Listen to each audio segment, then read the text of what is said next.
नमस्कार। बिहार उदय न्यूज के digital platform पर आपका स्वागत है। दोस्तों, बिहार में चुनावी साल है, चुनावी समर है और बिहार विधानसभा का चुनाव इसी साल होना है। और आपको बता दें, बिहार विधानसभा के चुनाव में अब ज़्यादा वक्त नहीं है। तमाम पार्टियां गठबंधन अपने गोटी सेट में करने में लगे हैं। दोस्तों, हम हर विधानसभा के बारे में चर्चा कर रहे हैं और उसी क्रम में आज हम चर्चा करने वाले हैं गोविंदपुर विधानसभा को लेकर। ठीक सुना आपने, गोविंदपुर विधानसभा को लेकर कौशल यादव, राजबल्लभ यादव के गोविंदपुर विधानसभा को लेकर। देखिए, गोविंदपुर विधानसभा के बारे में हम एक एक करके आपको बताएंगे। वहाँ के जातीय समीकरण, पिछले चुनाव में 2010-15 की चर्चा करेंगे, 20 की चर्चा करेंगे और साथ साथ वहाँ के दावेदार के बारे में भी बात करेंगे। एनडीए से कौन दावेदार है, महागठबंधन से कौन दावेदार है। दोस्तों, इससे पहले हम आगे बढ़े, आपसे करबद्ध आग्रह है कि अगर आप चैनल पर नए हैं तो चैनल को सब्सक्राइब कर दीजिए, बेल आइकन दबा दीजिए, जिससे आपको आगे की जानकारी मिलता रहे। गोविंदपुर विधानसभा, देखिए, गोविंदपुर विधानसभा आरजेडी की सिटिंग सीट है और आरजेडी के सिटिंग विधायक मोहम्मद कमरान है। 2020 के बिहार विधानसभा चुनाव में रनर उप विजेता रही थी पूर्णिमा यादव, कौशल यादव की पत्नी है।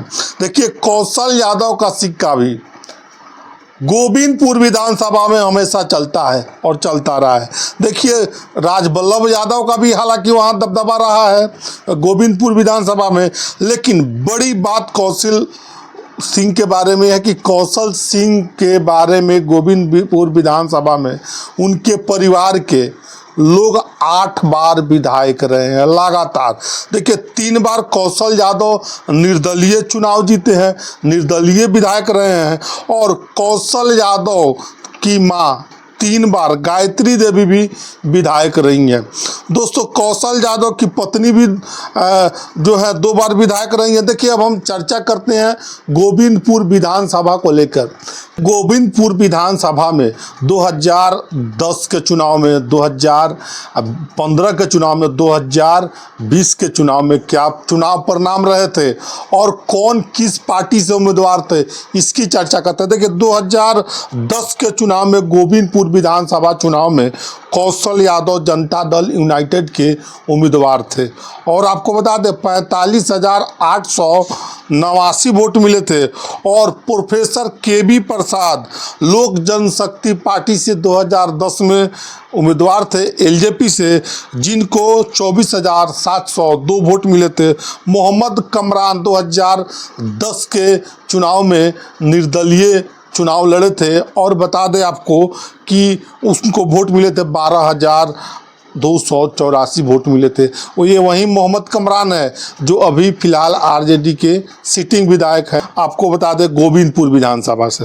देखिए, 2010 के चुनाव में जनता दल यूनाइटेड से कौशल यादव चुनाव लड़े थे और देखिए 45,589 वोट उनको प्राप्त हुआ था और लगभग 20,887 वोटों से चुनाव जीतने में कौशल यादव सफल रहे थे।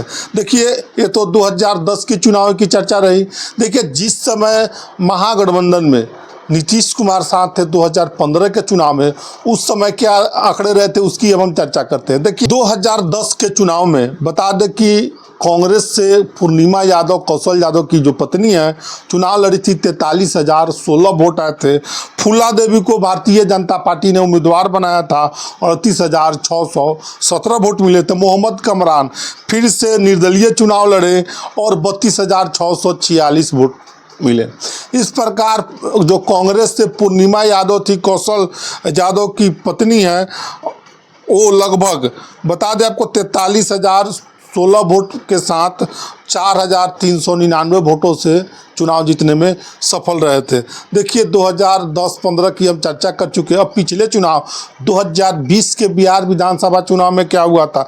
देखिए 2020 के बिहार विधानसभा चुनाव में गोविंदपुर विधानसभा से, आपको फिर से बताते हैं, गोविंदपुर विधानसभा चुनाव 2020 में राष्ट्रीय जनता दल ने मोहम्मद कमरान को उम्मीदवार बनाया और 79,577 वोट मिले। उसी प्रकार को पूर्णिमा यादव को फिर से उम्मीदवार बनाया जनता दल यूनाइटेड ने, 46,483 वोट मिले। और रंजीत प्रसाद यादव को लोक जनशक्ति पार्टी, चिराग पासवान की पार्टी ने उम्मीदवार बनाया, 16,111 वोट मिले। अब देखिए, अब आपको बता दें कि मोहम्मद कमरान 2020 के चुनाव में लगभग 33,074 वोटों से चुनाव जीतने में सफल रहे, बड़ी मार्जिन से।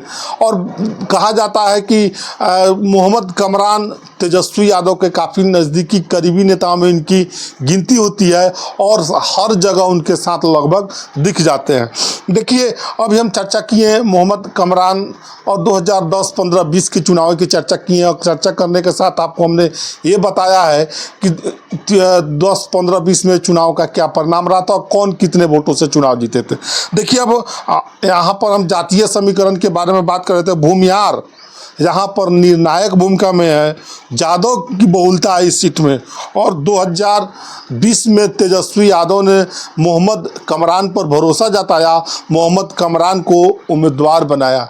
देखिए, मोहम्मद कमरान ने उनके इस कहा जाए कि उन्होंने तेजस्वी यादव को काफ़ी हद तक सही करने में भूमिका निभाई।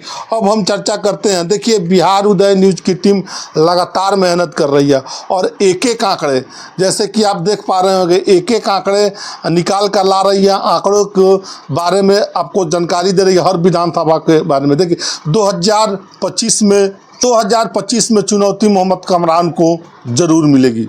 दावेदार की बात करें तो कौशल यादव और उनकी पत्नी है राजबल्लभ यादव का भतीजा भी यहाँ से अशोक यादव चुनाव लड़ते हुए नज़र आ सकते हैं गोविंदपुर विधानसभा में। देखिए, तेजस्वी के काफ़ी करीबी विधायकों में मोहम्मद कमरान की गिनती होती है और कौशल यादव भी आरजेडी से प्रयासरत है इस में टिकट के लिए। तो चाहते हैं या तो मेरी पत्नी को टिकट मिले या हमें टिकट मिले। और कौशल यादव लगातार इस विधानसभा में क्षेत्र भ्रमण कर रहे हैं, लोगों से जनसंपर्क कर रहे हैं और आरजेडी से भी उनकी बात हो रही है। तो अभी हमने गोविंदपुर विधानसभा के बारे में तमाम चर्चाएं की, पिछले चुनाव की चर्चा की, दावेदारों की चर्चा की, वहाँ का सामाजिक समीकरण की चर्चा की। तो हमने बताया है गोविंदपुर विधानसभा के बारे में चुनाव 2025 में क्या हो सकता है, कौन संभावित उम्मीदवार हो सकते हैं। बाकी आप क्या सोचते हैं इस वीडियो के बारे में, कमेंट सेक्शन खुला है, कमेंट करके ज़रूर बताइएगा। आप सभी का बहुत बहुत धन्यवाद।